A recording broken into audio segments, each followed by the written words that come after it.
Good morning, good afternoon, good evening, everyone, and welcome to Pricing Matters, a roadmap for early stage B2B startups. My name is Michelle Eisenberg, and I am a program assistant at the Nasdaq Entrepreneurial Center. And for those of you who may not know, the Nasdaq Center is a nonprofit building a better path for entrepreneurs worldwide by improving inclusion, access, and knowledge in entrepreneurship. So as you will see in the chat in a moment, the Nasdaq Center provides programs, resources, and exceptional mentorship to entrepreneurs across all races, industries, and geographies. So definitely make sure to check out those links and resources in the chat. And then just a couple of housekeeping items before we get started. First, let us know where you're dialing in from in the chat. We always love to connect. And second, we are going to open up for live Q&A at the end of the event. So please make sure to submit your questions for us in that Q&A function at the bottom of your screen throughout the presentation, and we'll try to get to as many of them as possible. And of course, none of what we do could be possible at the center without all of the amazing support from our sponsors, including Nasdaq, Lehigh University, Bank of the West, Airbnb, KPMG, Wilson Sonsini, Woodruff Sawyer, Microsoft Entrepreneurship for Positive Impact, BPM, and HubSpot for Startups. We are humbled by their contributions and hope you are grateful too. And so before we get started, we always like to launch a couple polls just to step back and see how everyone is doing. So this first one is going to ask, how are you feeling? Fearful, anxious, surviving, or optimistic? And I'll give it just a couple moments for everyone to think about it and submit a response here. Thank you. Thank you. All right, I'm going to go ahead and end this poll and share these results. Awesome. Looks like optimism is in the lead, but we definitely have some feelings of surviving and anxiety in the audience. Hopefully some of what we talk about in today's session will help with those feelings. And so I'm going to stop sharing this poll and launch the second poll. What is keeping you up at night? Finance, sales, marketing, scale, pivot, team, or surviving? And this one just tells us a little bit more about your current entrepreneurial needs so we can keep providing content that matters to all of you. So I'll give this just a couple more moments. Awesome. We got folks from Texas, Maryland, Florida, South Carolina, Tennessee, California, Nevada, Georgia, London, England, the Bahamas. Welcome, welcome, everyone. So awesome to see you all here. All right, I'm going to end this poll, share these results.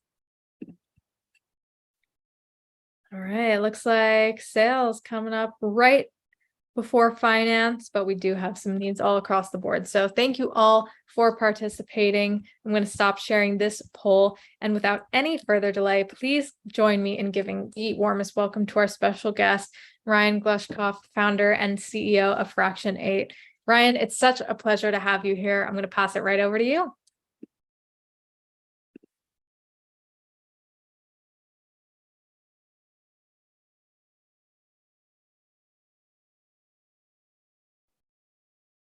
You there, Ryan?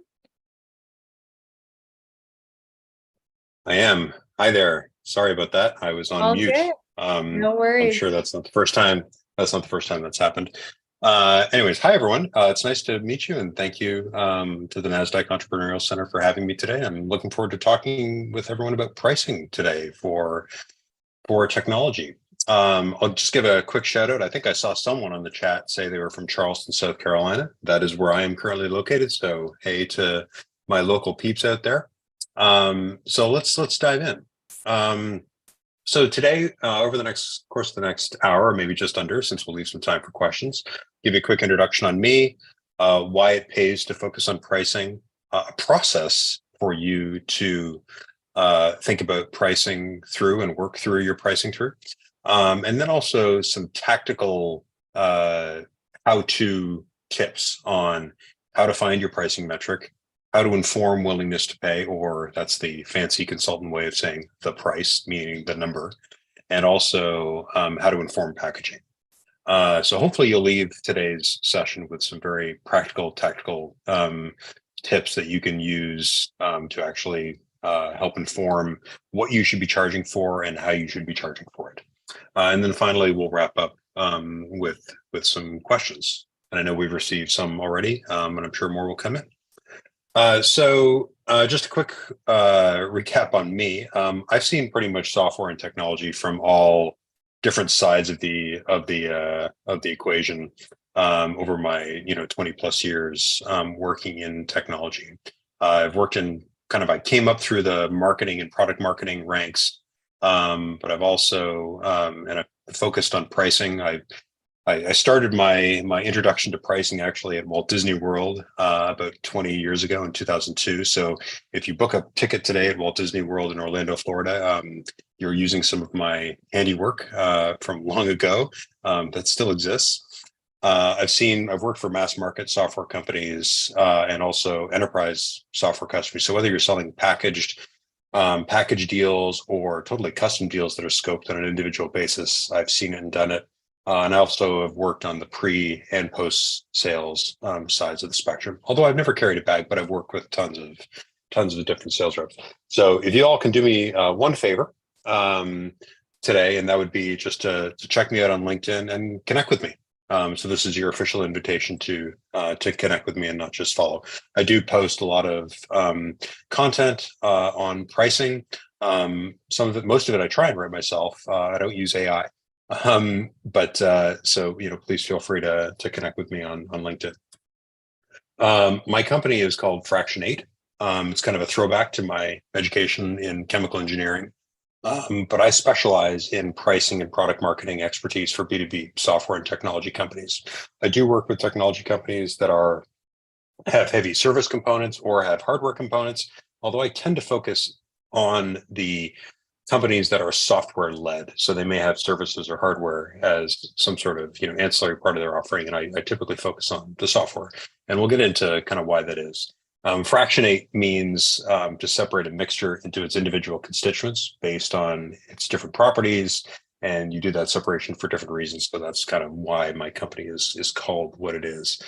I'll focus on market analysis, offering analysis, creating the actual offers, and then also taking existing offerings that you have and improving on them. Here are some of the past customers that I've worked for over the last 7 years as I've been running and growing my own business. As you can see, I've worked with some very large companies out there that I'm sure you've all heard of, and also some smaller ones that you may not have heard of that are still private and growing at a fast clip.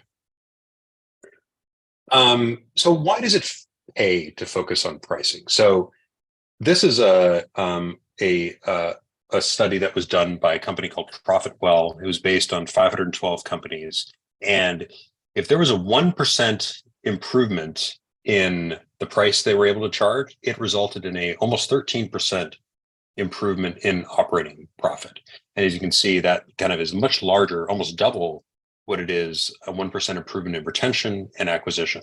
So this is strictly based on technology companies, which I think is kind of really telling of why you should be focusing on pricing.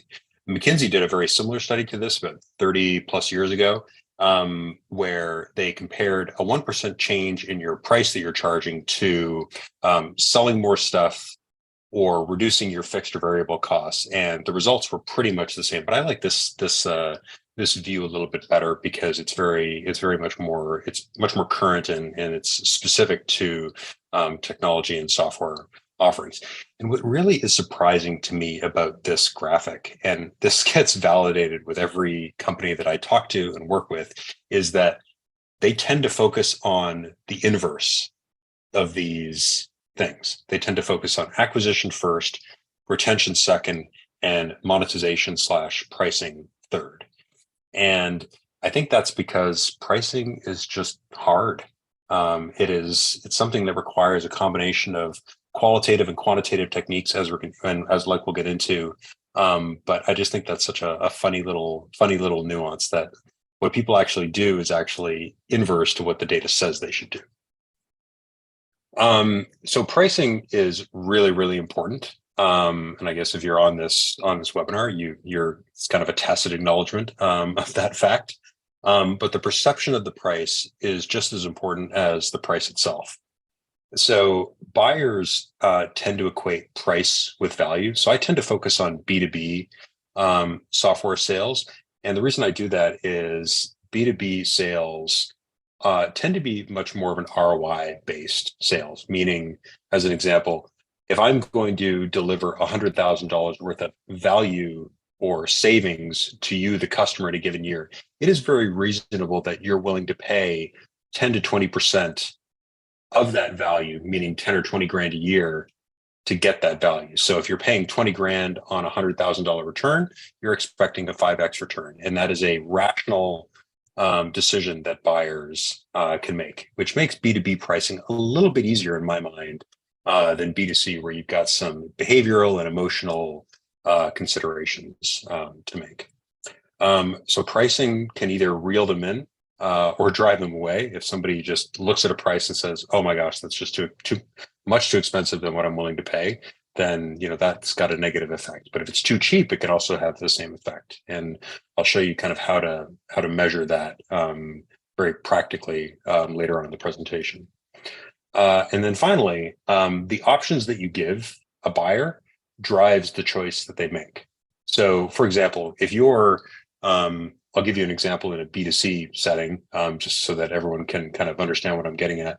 Think Netflix. If you go to Netflix's pricing page, they've got, I believe that they've got 3 plans. They've got, a single person, maybe 2 spouses, or an entire family. That's because those are the options they want you to choose. They don't give you different options like, hey, here's an incremental fee for every additional family member that you want, although they're kind of making that change now.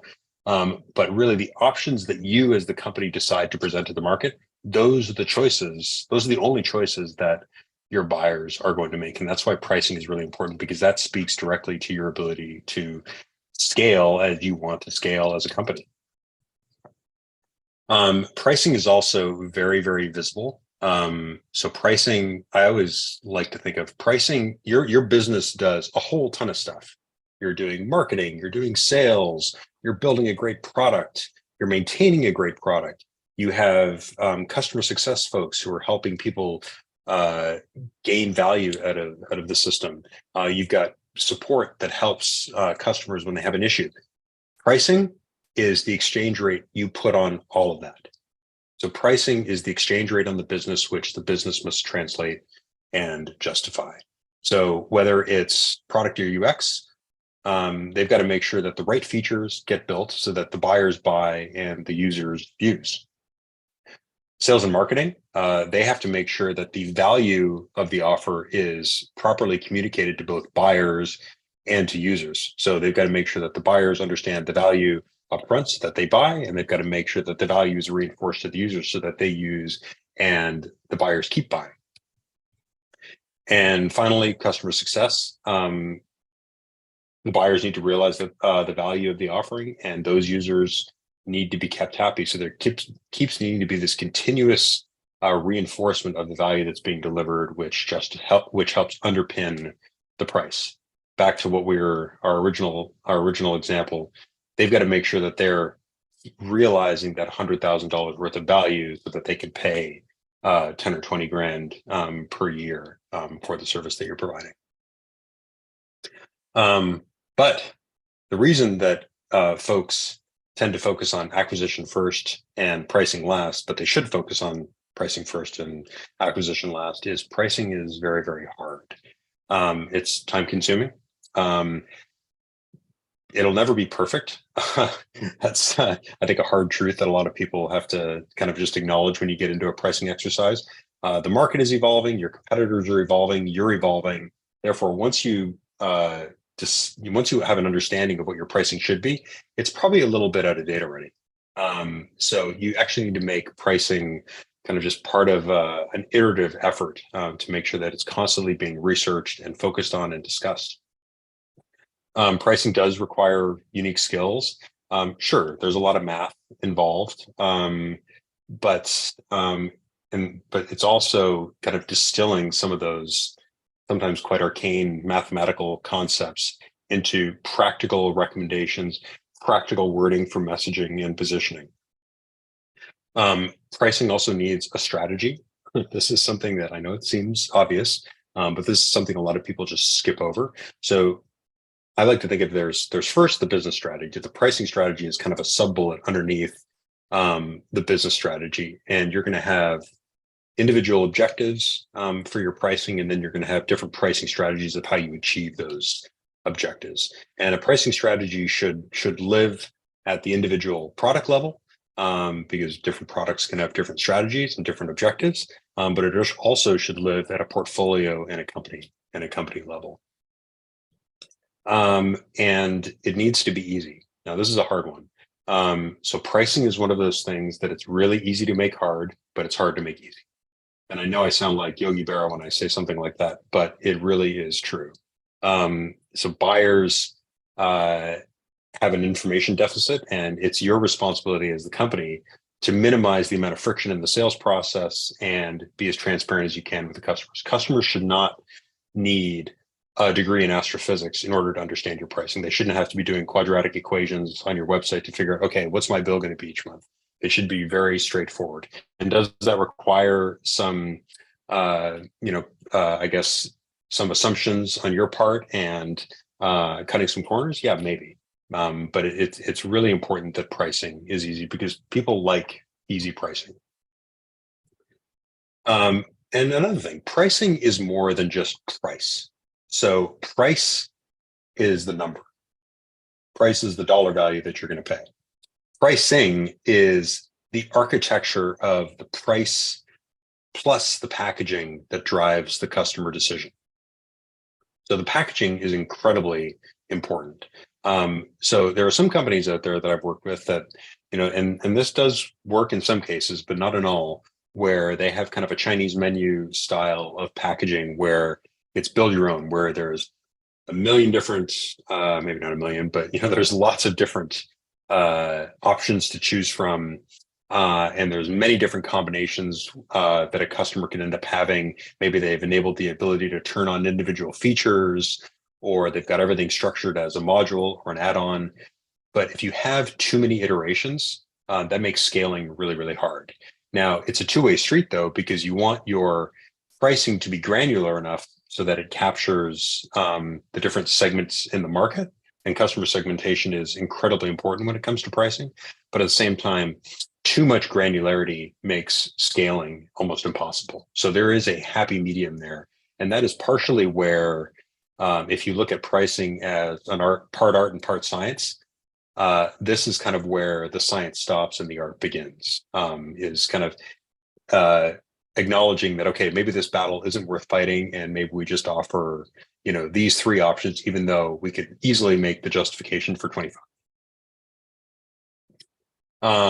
And pricing overall is, when you think about kind of the structure of the package and the price, it also forces you as the company to think about value. So empathy is an important skill set overall. It's particularly important in pricing because you've got to put yourself in the buyer's shoes and understand what value are they getting out of it and what are they willing to pay for the service that you're offering.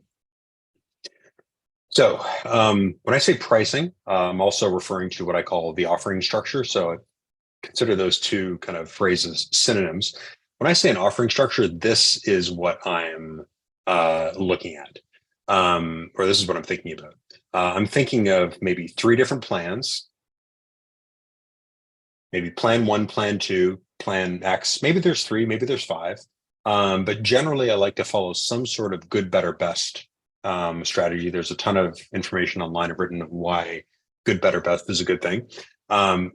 Each plan is going to have a common set of pricing metrics. Pricing metrics are the things that you charge for.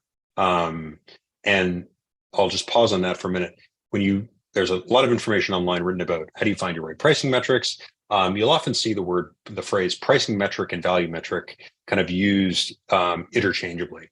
They are referring to the same thing, but in my view, pricing metric is what the company charges for, and the value metric is how your customer measures value. Ideally, they should be the same thing, but in a lot of cases, they aren't. But just so everyone's kind of on the same page of what I mean by there. Each plan would then have a price per period. Maybe you charge per year, maybe you charge per month. You're going to have some capabilities. When I say capabilities, I'm talking about product features, maybe service capabilities. There's going to be some that are common to all plans, meaning table stakes. And then you're going to have some that are capabilities that change by plan. You're going to have, some in plan 1, a little bit more in plan 2, and even more in plan 3. And there is definitely some strategy, both art and science, that goes into choosing which ones are used to incent people to buy the better instead of the good, or keep people from downgrading from the best to the better. So there is definitely some logic there. And then finally, there are some things that maybe you're always going to charge separately for. They're not going to be part of your base subscription, and I would categorize those as add-ons. And then finally, there are contract terms. So how long is the contract? How often are you billing for the service, and what payment methods do you accept? So the sum of all of these parts is the offering structure. Key thing to think about when you're creating this offering structure is revenue expansion. Revenue expansion is a synonym for net churn as well. Ideally, you definitely want this number to be above 100%. Ideally, you probably want it to be 15% or greater. This revenue expansion is, the definition of it is what your existing customers are paying, are paying more from one year to the next. So if I'm a customer of a company and I'm paying them 10 grand in 1 year, and this time next year, my spend with them is now 11 grand, my revenue expansion is 10%. So if you take this number across the entire customer base, ideally you want that number to be 15 to 20%, and if you can, even more. The best practice companies, the public companies that publish this number, are in that 20 to 30% range. I think the title holder is Snowflake. Their net churn or revenue expansion is, I think, 60%, which is mind blowing when you think about it. That means all of their existing customers from the prior year's cohort are spending 60% more than they were a year ago in the same period, which is crazy. There's a couple of ways to drive revenue expansion. And the reason I'm focusing on this is kind of a strategy that you want to sit behind the offering structure as you're building it. So you want to enable customers to upgrade plans from a lower priced one to a higher priced one. That drives revenue expansion. You want customers to purchase additional products. That drives revenue expansion. You want customers to buy those add-on capabilities or services that were listed at the bottom. And finally, you can increase prices on customers from 1 year, from one period to the next. And I love this quote: "It's easier to get more money from a customer who's happy and already paying you than it is to get money from for the first time from a non-customer." Meaning, it's worth focusing on your customers instead of focusing on prospects. So inside sales is much easier than outside sales. So in terms of a pricing spectrum, there are three main ways that you can go about pricing. So the first one is cost plus. This is just marking up your costs that are incurred by a percentage to make sure your costs are covered. So it's easy to calculate. Most of the time make sure that your costs are covered, but your cost can be incorrect. Your cost can change over time. And also another one I should put on here is that the markup that you put on top of your cost isn't necessarily the same as what those customers are willing to pay. So if you mark up your products by 50%, but they're willing to pay 200%, well, you just left 150% on the table. And the main lesson on this one is customers don't care what your costs are. So just don't do cost plus. Cost plus does not apply in software. There are industries in which it does apply, but it does not apply in technology and software. The second method, the next kind of step forward on the spectrum, is competitor based. Some of you are probably in this camp. This is where you're using competitor prices as a benchmark to set your selling prices. So essentially, you're seeing what your competitors are doing who are offering the same service as you, and you're copying them. It's simple to research in most cases. It's some sort of proxy to what the market rate is, and you're making the implied assumption there that your competitors have done their homework. But some of the disadvantages is that it's not calibrated to your business at all. So my recommendation on competitor base, you definitely have to be researching your competitor offerings for simply a benchmarking exercise, but it's look but don't touch. Use it, get it to inform your opinions, but don't use it as the driving factor to set your prices. And finally, where I'd like to see all of my clients and where I try to get them is value-based. So value-based is one of those phrases that I feel like is getting way overused. It's getting thrown around a lot. But so what is value-based? Value-based is meaning you're pricing your services based on what the customers are willing to pay or what they believe the service is worth. It's based on the value provided. It encourages you to create the best product and encourages all of your improvements that you make to be very value focused in nature. And it also forces you to do outside-in research. So I am a huge fan of the saying that the answer is not at the building. To do pricing research, you have to get out there. You have to talk to buyers, and you can do this in a variety of different ways. There are qualitative methods, quantitative methods, but you have to talk to buyers. And the disadvantage is that it's time consuming. It takes a lot of time to do value-based pricing. And another disadvantage that we talked about earlier is that it's never right, because the world around you is constantly changing. You have to be constantly iterating and changing your pricing as well. So a pricing process that I follow, and I realize that there are some companies on here that are smaller, some are larger, but I feel like this process that I use mentally helps me whether I'm working with a small or a large company. So I start first by thinking about the market from an outside-in perspective.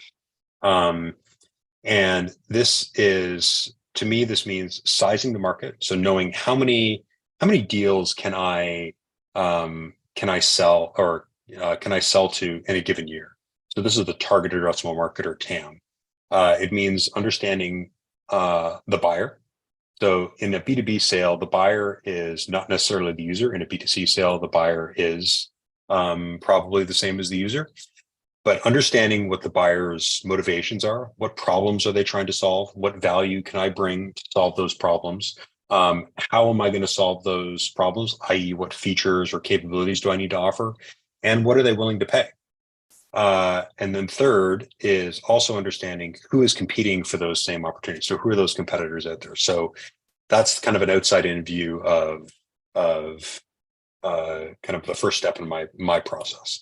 The second one is more inside out. So this is working from the company outwards.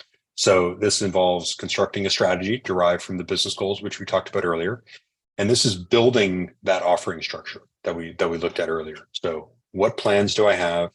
What pricing metric am I charging the plans for? What price am I charging? What numerical price am I charging? What's included in each plan? What's not included in each plan? What's an add-on? And what are the contract terms? So building that offering structure from the inside out, knowing what tools I have available to me. And finally, unit economics. So forecasting a deal's financial impact. So unit economics is a P&L for one customer. A P&L for one customer is, you have the pricing at the top, and you're tracking the cost of acquisition, the cost to maintain, and your cost of goods sold on the bottom, and you're getting a P&L for one customer.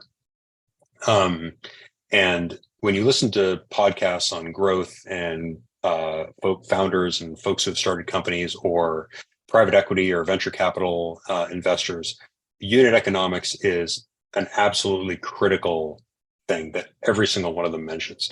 And rightfully so, because if you can't do something well once, how are you going to scale that thing and do it right 1,000 times? So you've got to prove that, hey, I've got a valid business here and I can actually deliver profit in this one deal. And if I can do it on one deal, then maybe I can do it on 10 deals. Maybe I can do it on 50. Maybe I can do it on 100. Maybe I can do it on 1,000. So that's kind of the final step in offering. And then launching. your pricing to market. This means a lot of this is, I could probably summarize this entire section of just communication, coordinated messaging, training for all stakeholders. So really you got to work from the inside out. You got to make sure that everyone in your inside your four walls is aware of what value you're providing, how you're providing it, and what the pricing is. You've got to make sure all the tools that you use inside your four walls are properly configured with the pricing so that it's actually put into market and that your sales reps are using the pricing as intended. So this means configuring your CPQ or your CRM tools, and also making sure you have a process for closing deals. So make sure the reps know how to use the pricing, put it on a quote, put it on an invoice, put it in a contract, and make sure that they can actually use it to close deals for you. And then the final step, like we've talked about, is learning. So once your pricing is in market, that is not the time to stop researching. That's the time to double down on it, in fact. And there's two ways to do this. One, I do quantitative analysis. And so what I would encourage is look at your closed opportunities, especially the closed won opportunities, and see what deals they closed at. And do those deals track to your unit economics that you've created a few steps earlier? Second of all is conduct qualitative research. So talk to your reps, talk to support reps, talk to anyone who is client facing in your organization about how the pricing is actually working in market. And two, talk to your buyers. So all of those closed won opportunities. So everyone who was sent a contract, whether you won or lost the deal, at the end of each month, pull a list of those people from your CRM and send them a quick email and say, hey, do you have 20 minutes to chat about why you made the decision you did? I'm not trying to change your decision, but I'd like to just discuss with you. And I used to do this at a prior company, and I would usually send out maybe like I'd send out like 50 or 60 emails a month. I would get maybe 2, 3, 5 people per month who would reply and say, yeah, I've got 20 minutes for you. And guess what? At the end of the year, I'd talk to like 50 or 60 people. And that was a data set that helped inform my opinions when I was tasked with saying, okay, what aspect of pricing do we have to change next?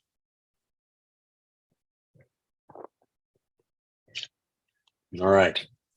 So let's dive into some of the tactical tricks of the trade that you can use here to inform the offering structure. So the first thing is the pricing metric. So the pricing metric is what you're charging for. So there are pricing metrics have three main criteria. One is that it aligns with customer needs. So if the customers don't see the value, they won't buy it and they'll churn.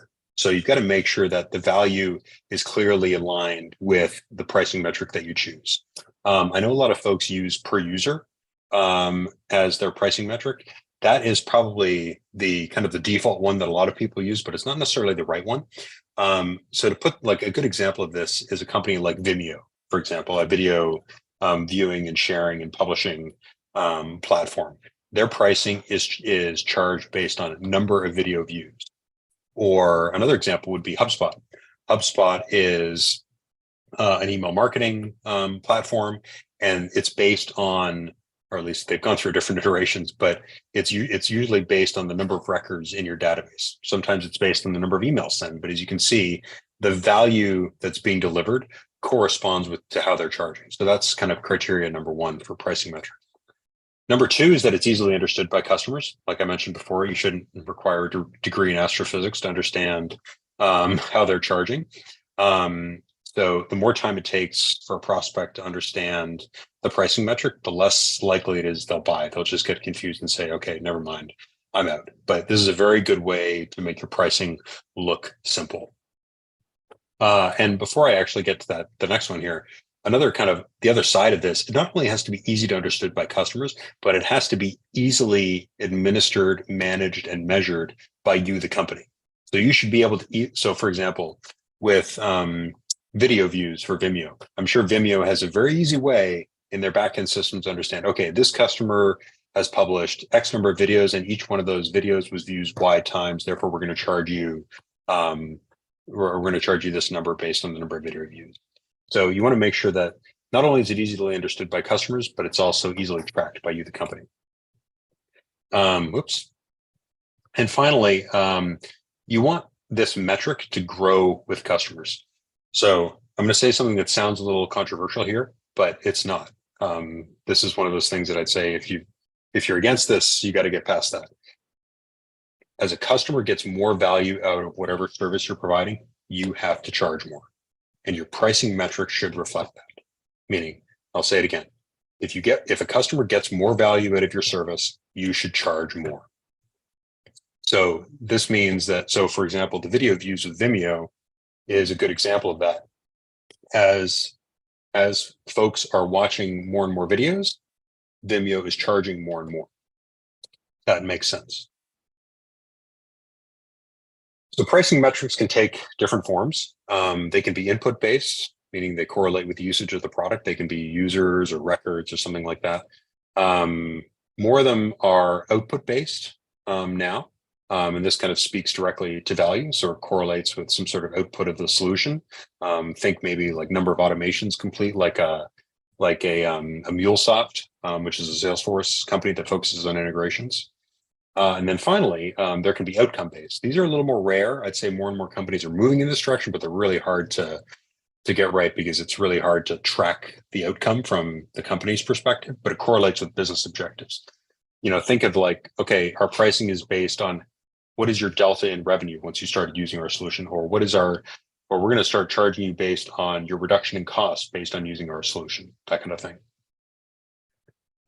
So how do you find a pricing metric? So in a survey, this is how I have one method that I've used to do it, but I find it works pretty well. First of all, I start with a brainstorming exercise of, hey, what are all those different variables which we could charge our services for? And then I send a survey to a lot of different people, buyer contacts in the target addressable market, and I make sure that I understand kind of their measurement of those individual variables. So for example, I'm going to ask them, right, how many records are in your database? How many emails do you send? What's your revenue? How many employees do you have? What's your location? Like all sorts of demographic information. And I'm also going to ask them a willingness to pay question. So I'm going to ask them, hey, what are you willing to pay for the service that I'm providing? And I'm going to graph the willingness to pay number on the y-axis, and then I'm going to graph the demographic variables on the x-axis. And I'm going to have a lot of different graphs that look exactly like this. Some of them are going to be, very much a straight horizontal line across. Some of them are going to, have no pattern whatsoever. They just kind of jump up and down. But the ones that are good pricing metric candidates kind of look like this. They have a proportional relationship, meaning on this one, for example, and this is actually a client project that I did, for an organization that has less than 2,500 records, they're willing to pay somewhere between, call it 75 and $150 per month. But if you've got 10,000 to 25,000 records, you're willing to pay $150 to $300 per month. So charging based on the number of records made sense. And in this case, this actually made sense for this company, which is the CRM company. It correlated with value. It was easy to understand for the customer. And the willingness to pay grew as the customer grew and got bigger. So this one makes sense. So that's a very tactical tip on how to determine your pricing metric. All right, willingness to pay. How do you figure out the price? So willingness to pay is a percentage of the value delivered. We talked about that earlier. I'm delivering you $100,000 worth of value. It's reasonable that you're willing to pay 10 to 20% of that value. And now that sounds easy with me on the on a presentation here, but in reality, that's a little hard because value delivered can be it's not necessarily a hard number. It can be a very soft, it can be a soft thing. Where maybe you're giving people more time back, but you don't know what they're spending that time on. So you're not actually saving on salary. You're just kind of reallocating where they're spending their time. So anyways, value delivered can be a tough thing. But kind of a few base rules that I always follow is if you're providing recurring value, you should be charging a recurring fee for that service that's giving the customer that value. Likewise, the same is true for one-time value. If the customer is realizing value in a one-time fashion, you should be charging that service as a one-time fee. And that just makes sense to me. And it also, I think, makes sense from a customer's perspective. Now, to determine willingness to pay, I'll show you a couple different ways to do this. There's lots of different statistical methods. One way is I'll just ask them point blank, just like this. Now, I will ask before this question, I will tell them, here's what the offering does. Here's the value that you are going to get as a buyer out of this offering. So that way I'm rooting the buyer's expectation in terms of value, and I'm reminding them, hey, we're providing the service. Here's all the great things you're going to get out of it. Now, how much are you willing to pay per month out of that? And I'll create kind of a Likert scale like this. But the one thing I will never do is I'll never put 0 on this scale. I'll always pick some sort of range, or what I think the range of willingness to pay, range of reasonable prices are. So as you can see, the bottom value here is $100, not 0. Because if you put 0, I feel like you always get some people who choose 0. And what you can do is when you get that number is you can plot the pricing using quartiles like I have here, where Q1's at the bottom, Q2 is the start of the box, Q3 is the top of the box, and Q4 is the top little line. Another way to measure willingness to pay is using a Van Westendorp technique. I know that's a really big word, but a lot of information is written about this method online. It's named after the guy who created it, but it is a really good measure of trying to find out what a range of reasonable prices is. And you do this by asking 4 questions. So you always start by telling your buyers in a survey, hey, here's what the offering does. Here's the value that you're going to get out of it. You always start them off. You always kind of ground them with that thinking first. You ask them 4 questions. So the first question you ask them, I usually ask the blue one first. At what price would you consider the product to be a bargain or a great buy for the money? Meaning you're still in market for it and you think it's a great buy and you would likely buy it. The second question you ask is, at what price would you consider the product starting to get expensive? So you're still in market for it, but you'd have to give some thought before buying it. So those are kind of the two where, what's kind of the low end of where you would buy and what's the high end of what you would buy. And then you ask a third question, which is the yellow.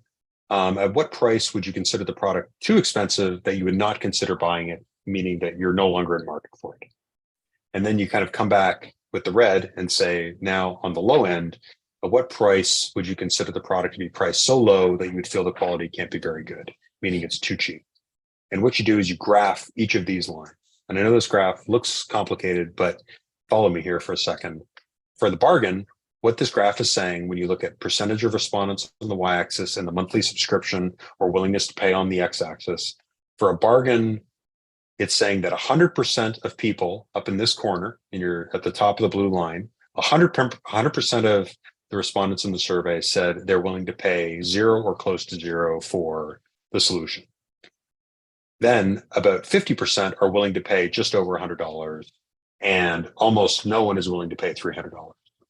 And when you plot kind of all of the different data sets that you got back from those 4 questions on a graph that looks like this, you end up with kind of 2 lines that slope top left to bottom right, and 2 other lines that slope from bottom left to top right. And the intersections are kind of the important parts. So the intersection of the distance between the intersection of the red and the green and the intersection of the yellow and the blue, that's about $75. So that $75 difference is your range of acceptable prices. So people are willing to pay somewhere between $100 and $175 for this particular offer. And in this case, the intersection between the yellow and the red line is kind of your ideal price where your revenue is maximized. And in this case, it's about, let's call it $110. So this is a kind of an easy, quick way to get a read on what your range of acceptable prices are and maybe what an ideal price point is. And an advantage is if you ask a bunch of demographic questions up front in the survey, and you ask every respondent in the survey this question, you can come up with this graph for different segments of your survey respondents. So for example, if you ask folks how many employees they have, you can do a graph like this for the 100 respondents who were 0 to 100 employees. You can do another graph like this for all those respondents who were 100 to 1,000 employees, and another graph for those companies that have more than 1,000 employees. And when you look at willingness to pay in those different segments, that's how you can start to inform kind of what your packaging structure is and what price you should be charging for each of your different segments. So that's actually how you do customer segmentation and how you understand what customers value at different points in the market.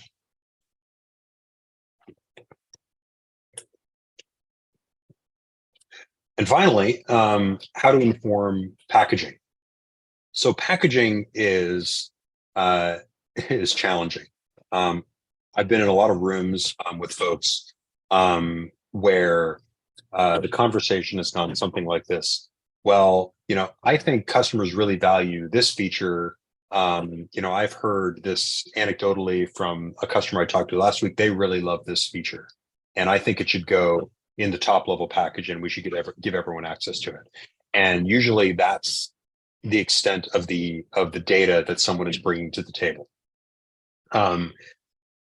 This approach, which I'm going to walk you through, it's called a value matrix, can counter that. This actually gives some statistically significant data to inform which features go where in the packaging structure, which ones are offered in all plans, i.e. they're table stakes, which ones are used as differentiators to separate maybe the better from the good and the better and the best from the better, and then which features are offered as an add-on. So this will be a little bit challenging, but to explain, but I'll do my best here. So first thing is I come up with a list with a client.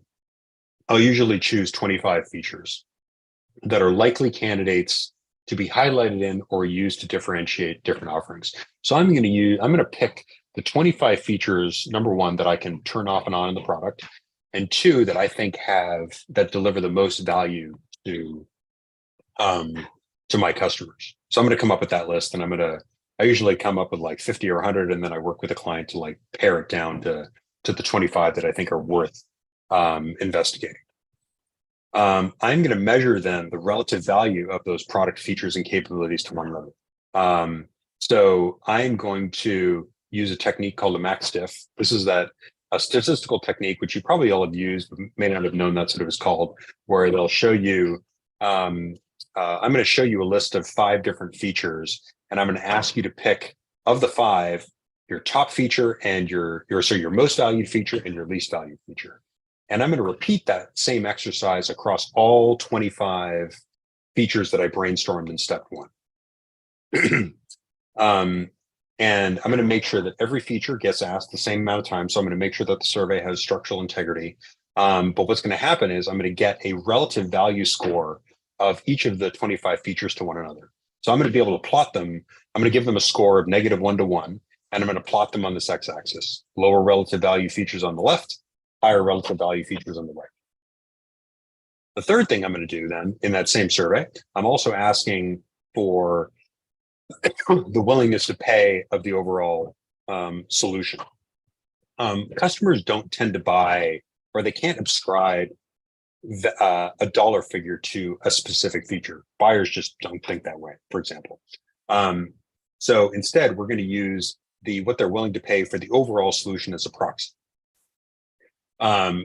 So for each feature, when it's the number one feature, I'm going to use the willingness to pay for that particular feature, and I'm going to plot that deviation from the median willingness to pay of all the survey respondents. I'm going to plot that number on the y-axis. And I know that's a little bit complicated to understand, here, but if anyone's interested in knowing a little bit more about that, I'm happy to share it individually. But what you end up getting is you get something like this. So each feature, you're going to have 25 different data points on this chart. The features that are in the bottom left-hand corner are going to be those features that are probably just table stakes, but you don't need to message them, and they're just going to be included in all plans. Like, for example, maybe like having a mobile app. might be in the trash land. Years ago that was something special, but not anymore. Or having web access. That's pretty much a trash land feature now. And those are the features that have low relative value and low willingness to pay. So customers don't value them and they're not willing to pay for them. Therefore, you don't really have to worry about them in your pricing. Second thing is, so those features that have higher relative value, but customers aren't willing to pay for them, those are the ones in the bottom right. Those are the ones that you should include in all plans, and you should attach messaging to them. You should make sure that customers, hey, know that this thing is in there and you're getting it. And that's important because they've said that they're on a relative value basis, that particular feature is important to them. And third, features that have high relative value and also a higher willingness to pay deviation from the overall median, those features are differentiators. Those are the ones that they should definitely be included in all plans. You should definitely highlight them in messaging. In fact, you should train all the reps in depth on each one of those features or capabilities. And you should possibly use them as gating features between the higher and lower paying plans. So maybe a feature that appears in differentiators, maybe that's one of the ones that you want to not put in the good plan, but you want to put in the better plan. And finally, there are going to be those features that are add-ons. Now, these are the ones that have lower relative value to the rest. I'm not saying it's not important, just lower relative value. Remember, this is a relative reading, not an absolute one, and a higher willingness to pay. So this is a good pool to consider for features or services that are sold separately. And it makes sense. Those are, and usually like a good add-on, for example, is priority support. People are always willing to pay, 10, 20% extra for priority support, whether that means customized routing, 24/7 access, chat support, access to a specialized team, what have you. But priority support is kind of the default add-on. But this is a way that, so instead of having a meeting where everyone's just kind of trying to, see who can talk loudest and have their own opinion of which feature should go where in the packaging structure, this is a mathematical, survey-based, outside-in way to inform which features can go where in the offering structure. So it provides a really good starting point for the animated conversation that usually ensues on this topic. So we've covered kind of how you can understand the pricing metric, how you can inform the pricing metric, how you inform the price that's being charged, the willingness to pay, and how you understand which features go where in the offering structure. So that's kind of three very tactical methods that you can use to inform how do I actually figure out what this offering structure should be. So with that, I'll pause, and we've got, looks like 6 minutes left for questions.